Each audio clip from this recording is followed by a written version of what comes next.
अस्सलाम वालेकुम दोस्तों, आवाज़ होस्ट अवेस अकबर ॾिसी रहिया आहियो सिंधी ऑडियो बुक्स चैनल।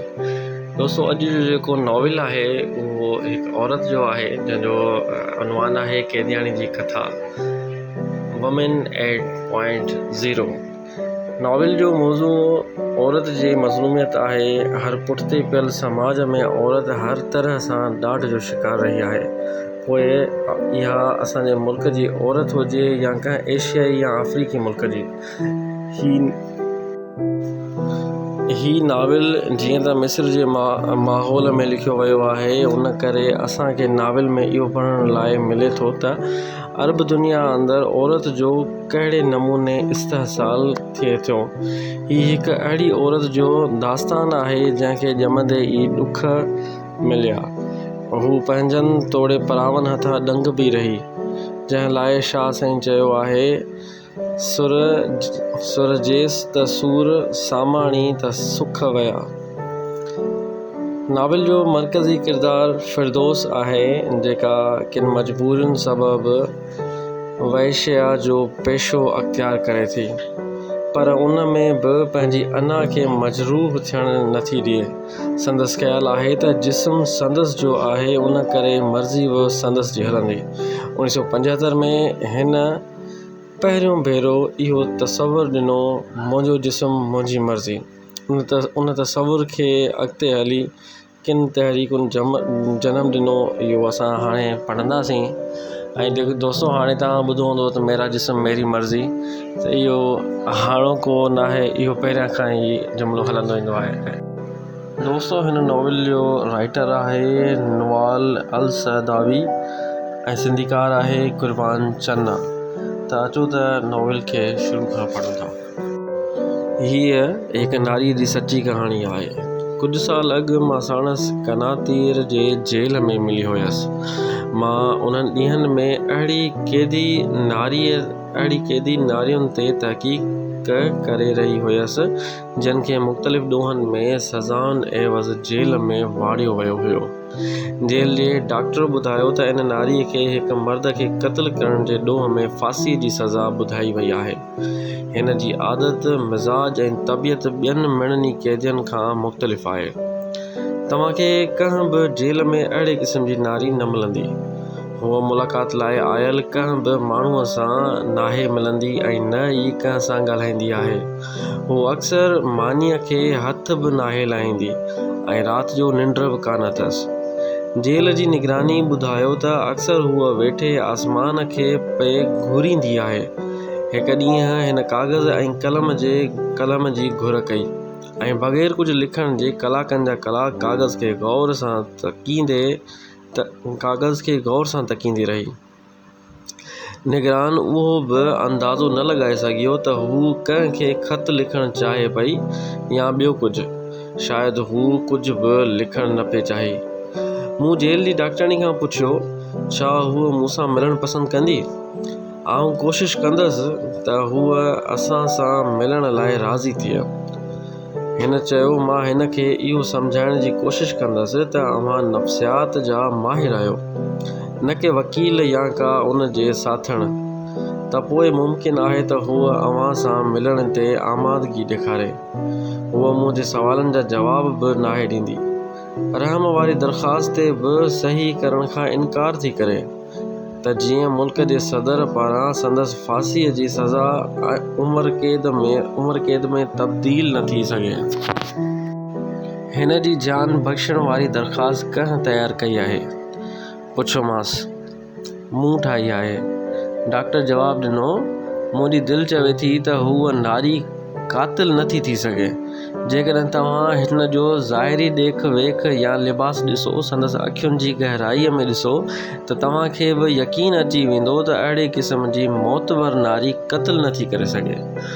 तव्हांखे इहो कंहिं ॿुधायो आहे त कंहिं क़ातिल लाइ संदसि मौतबरी खून करण में रुकावट बणिजी थी सघे? इहा ॻाल्हि ॿुधी हू हैरानीअ सां मूं ॾांहुं निहारींदो रहियो ऐं कुझु साइतनि खां पोइ ॻाल्हायईं, छा तव्हां कॾहिं क़त्ल कयो आहे?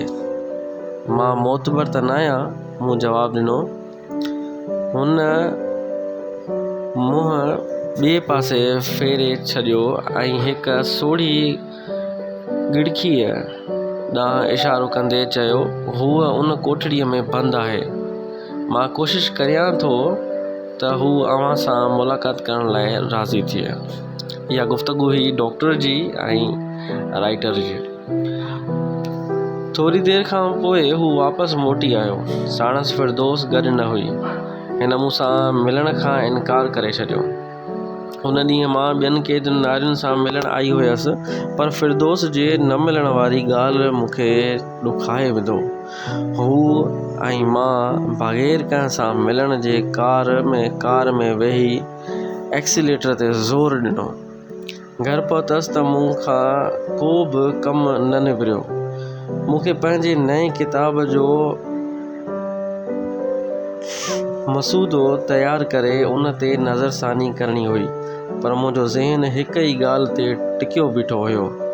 मुंहिंजो समूरो ध्यानु उन नारीअ में फाथो पियो हुयो जंहिंजो नालो फिरदौस हुयो ऐं जेका 10 ॾींहंनि में सूरीअ ते चढ़ण वारी हुई, मतिलबु फांसी घाट में वञी फांसी ते चढ़ण वारी हुई।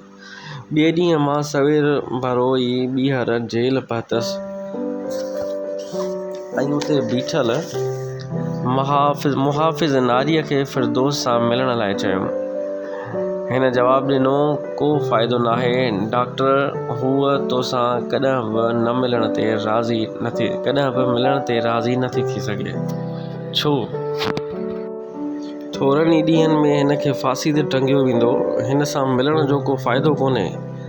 हिन खे अकेलो छॾे ॾियो त बहितर थींदो। हिन जी आवाज़ में सख़्ती हुई। हिन मूंखे अहिड़ियुनि निगाहुनि सां ॾिठो ॼण त फिरदौस जी फांसीअ में मुंहिंजो हथु हुयो। मुंहिंजो कंहिं बि हुकूमत या इदारे सां को तालुक़ु नाहे। मूं चयो, सभु ईअं ई चवंदा आहिनि। हिन कावड़ विचां चयो, तूं मूं ते एतिरो नाराज़ छो पई थी? मूं ॻाल्हायो, छा तूं सम्झी थी त फिरदौस बेॾोही आहे? हिन कंहिं बि माण्हू खे क़त्ल नाहे कयो। हूअ वधीक ॾमरजी पई। हूअ क़ातिल आहे या न, पर हूअ हिकु बेगुनाह नारी आहे जंहिंखे कंहिं बि सूरत में फांसी न ॾियणु घुरिजे। फांसीअ ते चढ़ण लाइ खोड़ ॿिया माण्हू आहिनि। कहिड़ा माण्हू? हिन शकी निगाहुनि सां मूं ॾे निहारियो ऐं चयो, मूंखे ॿुधाए त तूं केरु आहीं? छा हिननि खे फिरदौस ॾांहुं मोकिलियो आहे? हिननि मतिलबु कंहिं? मां ॿीहर पुछियोमांसि। हिन ख़ौफ़ाइतो थींदे दूर अंदेशीअ सां मूं ॾांहुं निहारियो ऐं ॿ चारि विखूं पोइते हटी वई। मतिलबु त तूं हिननि खे नथी सुञाणी? मां चयो, न। हिन ठठोल वारे अंदाज़ में खिलंदे पाण सां ॻाल्हाईंदे चयो, इहो मुमकिन ई कोन्हे त तूं उन्हनि खे न सुञाणंदी हुजे। मां केतिरा ई भेरा जेल जा चकर काटिया, पर फिरदौस सां मिलण जी ख़्वाहिश में नाकाम रहियसि। महसूसु थियुमि त जे साणसि न मिली सघियसि त मुंहिंजो तहक़ीक़ी कमु अधूरो रहिजी वेंदो ऐं मां दुनिया जी नाकाम तरीन नारी लिखी वेंदसि। मूंखे पाण ते जेतिरो एतमाद हो टुटणु शुरू थी वियो ऐं मां पाण खे तकलीफ़ में महसूसु कयुमि पियो। मुंहिंजे मन में लुछ पुछ शुरू थी चुकी हुई त इहा नारी जंहिं हिकु माण्हू जो क़त्ल कयो ऐं तुर्त फांसी ते टंगी वेंदी, मूंखां वधीक बहितर ऐं सघारी आहे। हिन जे मुक़ाबले में मुंहिंजी हैसियत कंहिं कीड़े मकोड़े जीअं हुई जेको ज़मीन ते पियो चुरंदो रहंदो आहे।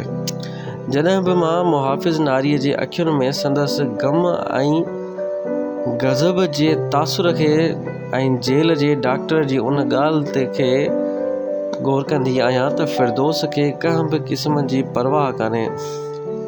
यादि कंदी आहियां इहा शइ त पाण खे बेवस पाईंदी आहियां ऐं फिरदौस जी भेट में पंहिंजी हैसियत खे हेच महसूसु कंदी आहियां। इहो ई सुवाल हर मुंहिंजे ज़हन में हथोड़ा हणी रहियो आहे त आख़िर हूअ कहिड़ी क़िस्म जी नारी आहे। हूअ लगातार मूंसां मिलण खां इनकार पई करे, जंहिंजो मतिलबु हो त हू आला क़िस्म जी नारी आहे। एसिताईं जो हूअ मुल्क जे सदर ॾांहुं रहम वारी दरख़्वास्त ते सही न पई करी त जीअं संदसि फांसी वारी सज़ा उमिरि क़ैद में तब्दील न थिए। इहा मूं लाइ निहायती अजीब ॻाल्हि हुई। छा ईअं त न आहे त संदसि मुल्क जे सदर खां बि मथां आहे।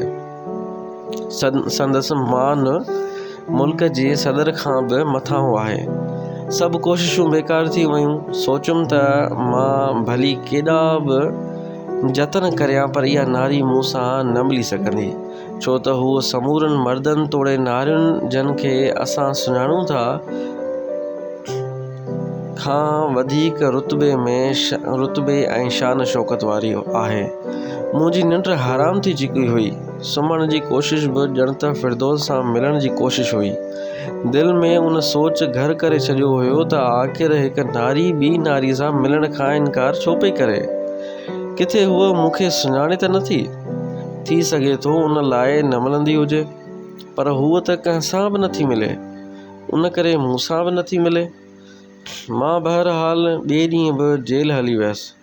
उन ॾींहुं मूंखे फिरदौस सां मिलण में का बि दिलचस्पी कान हुई, छाकाणि त हाणे मां हिन सां मिलण जी उमेद ई लाहे छॾी हुई।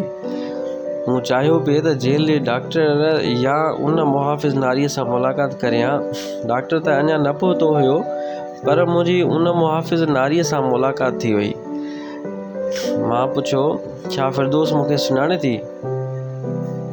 चयाईं, न, हिन त कॾहिं अहिड़ी ॻाल्हि नाहे कई। हिन जवाबु ॾिनो, पर मूंखे लॻे थो त हूअ तोखे सुञाणे थी।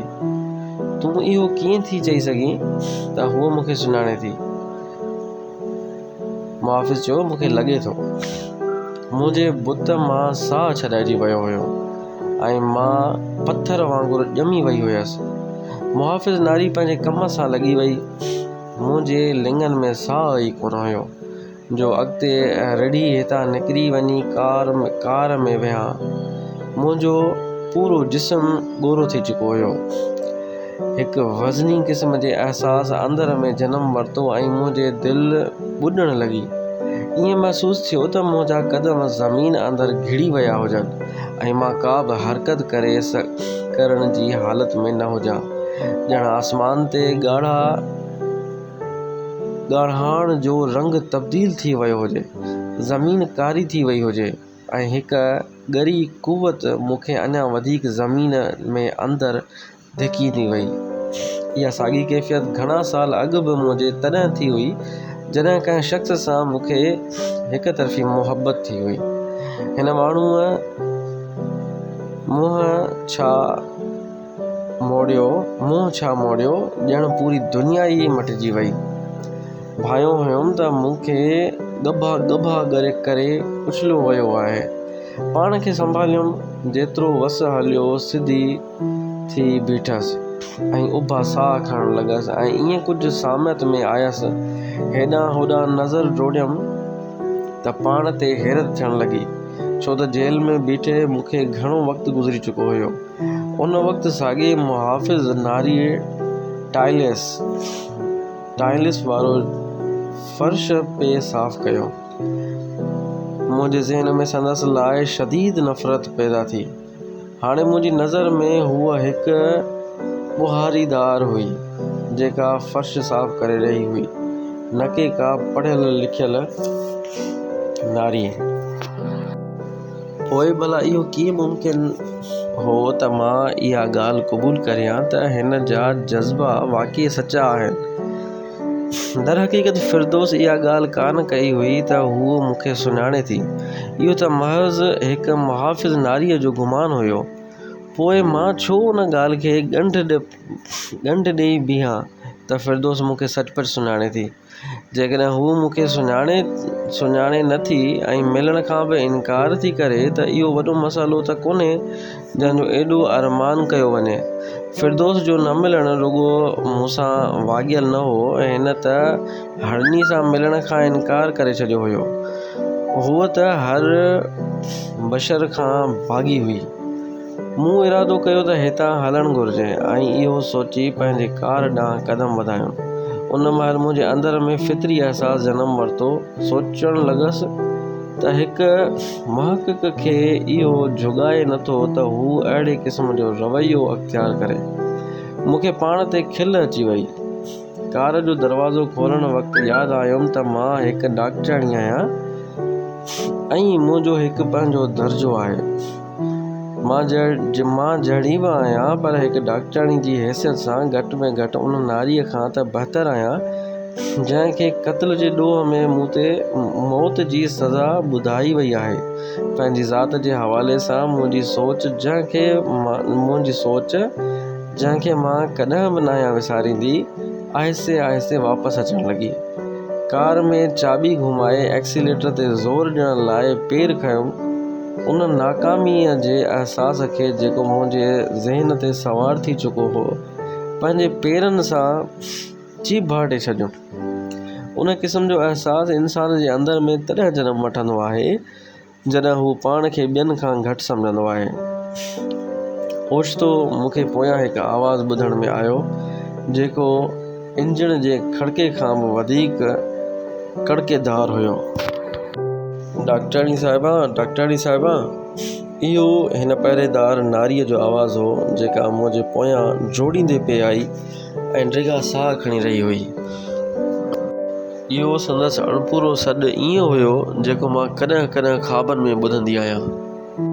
हिन जो वात पटियल हुयो, चप ॾकी रहिया हुया जेकी हू उते लुॾंदड़ दरवाज़े जियां कंहिं वक़्तु बंदि पे थिया त कंहिं वक़्तु खुलिया पे। संदसि आवाज़ ॿीहर मुंहिंजे कननि तां टकरायो, फिरदौस अव्हां सां मिलणु चाहे थी। हिन जो सीनो तेज़ीअ सां अॻिते पोइते थी रहियो हुयो ऐं ॾाढी मुश्किल सां साह खणी रही हुई। संदसि चहिरे ऐं अखियुनि मां जज़्बे जो वहशियाणो अंदाज़ झलका ॾेई रहियो हुयो। जेकॾहिं मुल्क जो सदर बि हिन जे साम्हूं अचे हा त बि संदसि अहिड़ी हालत न थिए हा जहिड़ी हाणे हुयसि। मुंहिंजी दिलि बि तेज़ीअ सां धड़कण लॻी, ॼण त हुन वारो मर्ज़ मूं ते बि लाहक थी चुको हुयो। मूंखे यादि नाहे त कार में मां कहिड़ी रीति ट्रपो ॾेई निकितसि ऐं संदसि पुठियां तेज़ीअ सां हलणु लॻसि। मां कंहिं वक़्तु हिन खां अॻु पे कढियो त कंहिं वक़्तु पोइते रहिजी पे वियसि। मां तमामु तेज़ीअ सां क़दम गेलींदी पई वियसि, जंहिं लाइ मूंखे उन वक़्तु ॼण त कंहिं बि जिस्मानी क़ुवत जी ज़रूरत न हुई। मुंहिंजा अहसास निहायत अजीब ऐं ग़रीब हुआ। ख़ुशी ऐं फ़ख्र गाॾड़ अहसास। मुंहिंजी अखियुनि जो रंग आकाश जे नीराण खां वधीक नीरो थी वियो हुयो। एतिरो जेतिरी मुंहिंजी अखियुनि में गुंजाइश हुई। समूरो जग मुंहिंजी झोलीअ में अची पियो हुयो ऐं मां उन जे मथां हावी थियण वारी हुयसि। इहो साॻियो अहसास हिकु भेरो अॻे मूंखे महसूसु थियो हुयो, घणो वक़्तु अॻे जॾहिं मां पहिरियों भेरो कंहिं मर्द सां मुहबत करणु चाही हुई ऐं साणसि मिलण काण ॾांहुं रवानो थी हुयसि। सुतती फिरदौस जी कोठड़ीअ अॻियां पहुची साह पटियुमि ऐं पंहिंजनि कपिड़नि खे ठीकु कयुमि। उन खां पोइ हिकदमि पाण ते काबू पाइण जी कोशिशि कयुमि त जीअं सुकून वारी हालत में रही सघां। मां साइंसी शोबे में तहक़ीक़ करण सां गॾोगॾु नफ़्सियात जे माहिर पिणु हुयसि। पंहिंजे पेशे खे ज़हन नशीं कंदे मूंखे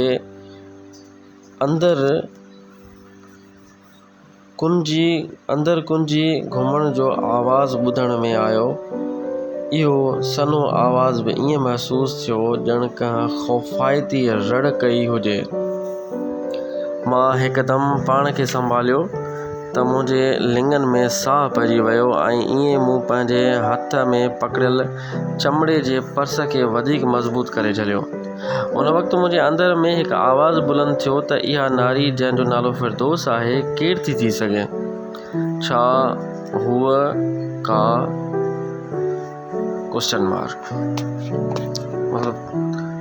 पर उहे लफ़्ज़ मुंहिंजे दिमाग़ में बर्फ़ बणिजी ॼमी विया हुया ऐं तमामु जल्द असीं हिक ॿिए जे आम्हूं साम्हूं थियासीं।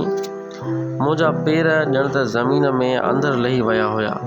मां न ई पंहिंजे दिल जी धड़कन सुणी सघियसि पिए ऐं न ई वरी कलफ में घुमंदड़ कुंजी जो आवाज़ ॿुधी सघियसि। ऐं पोइ इहो वज़नी ऐं मज़बूत दरवाज़ो मुंहिंजे पोयां धड़ाम सां बंदि थी वियो ऐं मूंखे महसूसु थियो त मां मरी चुकी आहियां। मां हिन जे अखियुनि ॾांहुं निहारियो जेकी कंहिं चाकूअ जियां चिमकी रहियो हुयूं। संदसि ॾिसण जो अंदाज़ निहायत खरो ऐं बिना अख छिंभण जे हुयो।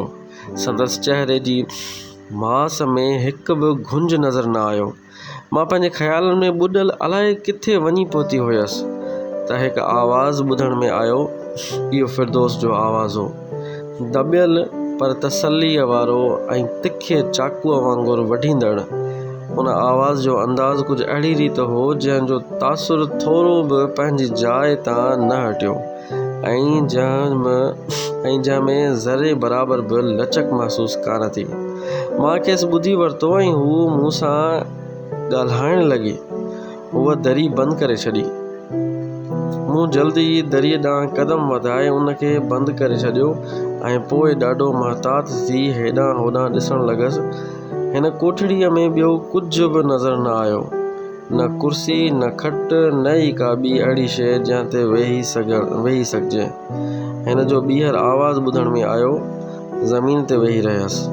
मां हेठि झुकी ज़मीन ते वेही रहियसि। जनवरीअ जो महीनो हो ऐं सख़्तु सीउ पइजी रहियो हुयो। ज़मीन बिल्कुलु ख़ाली हुई ऐं उन जे थधे हुअण जो मूंखे बिल्कुलु बि अहसासु कोन थियो पियो। मूंखे महसूसु थियो त ॼण मां निंड में हलण लॻी आहियां। मुंहिंजे हेठि मौजूदु ज़मीन बिल्कुलु थधी हुई, पर मुंहिंजे जिस्म खे कॾहिं बि थधि जो ज़रो बि अहसासु न हुयो। उन थधि जो अहसासु कुझु ईअं थियो ॼण मां निंड जे समुंड में अल्फ़ उघाड़ो लहरुनि मथां तरंदी हुजां ऐं मूंखे सम्झ में न ईंदो हुजे त मां उन में तरे बि सघंदसि या न। पर मूं न पाणीअ जे थधि खे महसूसु कयो ऐं न ई वरी समुंड जे ॿुॾी वियसि।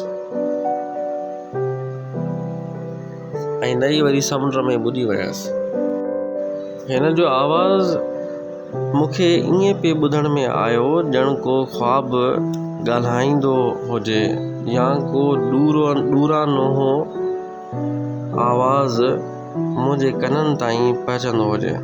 पोइ आहिस्ते आहिस्ते इहो आवाज़ु ॾाढो वेझड़ाई खां ॿुधण में अचणु शुरू थियो। असां ॿई उन ॻाल्हि खां ॼण त बेख़बर रहियासीं त उहे आवाज़ किथां पिया अचनि, ज़मीन खां या आसमान खां, उत्तर खां या ॾखण खां। कंहिं वक़्तु ईअं भासे पियो त आवाज़ कंहिं ऊन्ही खाईअ मां अची रहिया आहिनि या वरी कोठड़ीअ जी छित मां या वरी चइनी पासनि खां। बिल्कुलु हवा जियां जेका चौॾस लॻंदी महसूसु थींदी आहे। पर ही को ख़्वाब न हुयो, न ई का हवा जेका असांजे कननि सां टकराइजी रही हुई। ही नारीअ जेका मुंहिंजे अखियुनि जे साम्हूं ज़मीन ते वेठी हुई, सचपचु हिकु इंसान हुई, हिकु ज़िंदा सलामत नारी। ऐं उहे सभु आवाज़ जेके मुख़्तलिफ़ पासनि खां ईंदड़ भासनि पिया, उन नारीअ जा ई हुया, फिरदौस जा हुया, जेकी मुंहिंजे कननि साज़नि जियां सुहिणिया हुआ। कोठड़ीअ जा दर ऐं दरवाज़ा बंदि थियल हुया, जंहिंजे करे हिन जो आवाज़ु चिटो ऐं खरो ॿुधण पिया आहियो। दोस्तो, इहो अवां ॿुधो पहिरीं क़िस्त केदियानी जी कथा जी। वरी ॿी क़िस्त में तव्हांखे वधीक ॿुधायो वेंदो। तेसिताईं पंहिंजे होस्ट अवेस अकबर खे इजाज़त ॾींदा। अस्सलामु अलैकुम।